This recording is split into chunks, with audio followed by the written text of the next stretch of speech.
Getting to a stage in my own mind where I realised that there are only really two options: to either stop, like in a very morbid and crude sense, to, take your own life, or to carry on. So, like, my depression and anxiety, it's like the devil to me, and I felt like the more I run, the more I'm just gonna win this fight. I don't want to sound really dramatic, but when you're hurting as much as you do on the inside with that sort of thing, where you just don't want to be anymore, you don't want to tell people and admit and say it out loud. It would be easier to have said, someone's died, I'm really upset, and I feel people would have understood, I would have understood. Look after yourself. If you had a little rash and go, I just think it's going to clear up, you go, okay, I'm going to put some cream on it and try and look after yourself. But with your mental health, people just don't do that. The fact that I'm here and living suggests that there is something that I want to do, and, some way that I want to make a mark.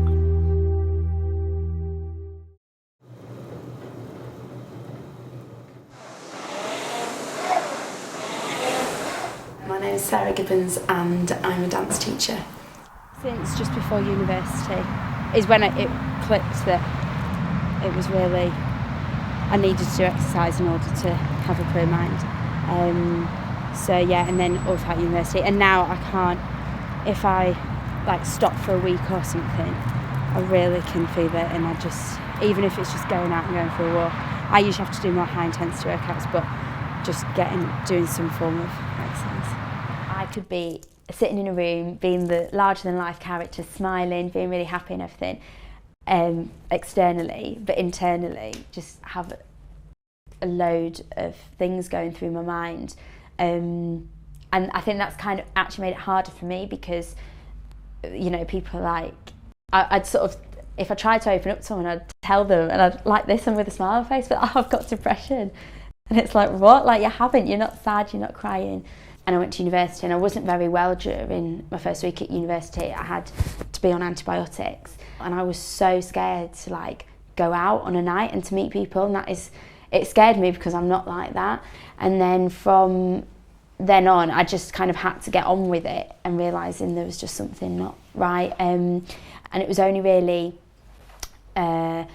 probably at the beginning of third year that I actually hands up and went and got help.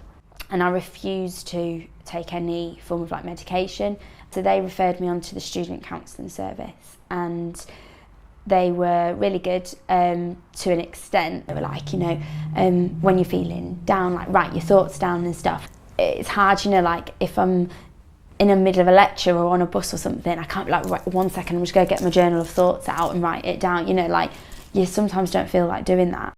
Anyway, but I went to this group session a bit reluctantly, and I met a girl there, and I became really good friends with her actually, and I was able to open up to her about my feelings and able to count on her, because before, when I was feeling really low, I couldn't ring anyone or open up to anyone, but with her I was able to say, I'm feeling low, and she'd understand. It was only after uni when I hit rock bottom that from hitting rock bottom, it was like, right, Sarah, it's literally sink or swim here. I'm so grateful that happened because it's made me be where I am today. Now I live by myself, I work for myself, which a year ago I wouldn't have been able to do that. So I've definitely feel I've achieved some things to come out the other end.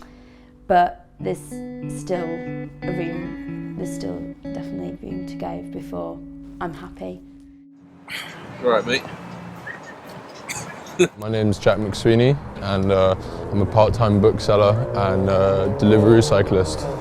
We're just having a walk down Regent's Canal, and this is near my area, and sometimes when I'm feeling a bit stressed out or anxious, I like to cycle around the canalways. It just gives me a sense of relaxation. At the beginning of the third year, some stuff in my family happened which wasn't very nice, and it kind of coincided with an experience that I suppose a lot of people go through at university when they're finishing. I'm going to graduate, what am I going to do with myself? Am I going to have a career? I think a lot of people probably go to university when they're not really mature enough. I don't know personally if many 18-year-olds are properly cut out for both the level and intensity of study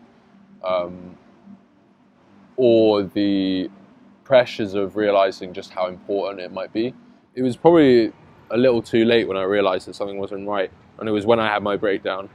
And you know, by the second week or so that I hadn't really got out of bed other than to like go to the toilet and eat food occasionally, that I realized something is wrong. And I think one of the big problems when you're depressed is that a lack of motivation. So when you're told, oh yeah, you know, go to student counselling services at, you know, a certain time on a certain day, your sense of time and organisation is totally out of kilter. I have to acknowledge that it's a very personal experience, but I didn't find that the university really helped at all, and I felt that I was just a number. Since university, it hasn't really gone very smoothly for me, and I think rather than having recovered or dealt with it, I was only beginning to deal with the problem once I left university. I had another mental breakdown about 8 months ago, that time more severe than the one at university. And if I compare where I am now with 2 jobs and the motivation to go out and see people, to talk about my experiences and be, I suppose, a functioning, sociable person in society, for me is a big step forward. And you know, the fact that I'm here and living suggests that there is something that I want to do, and you know, some way that I want to make a mark.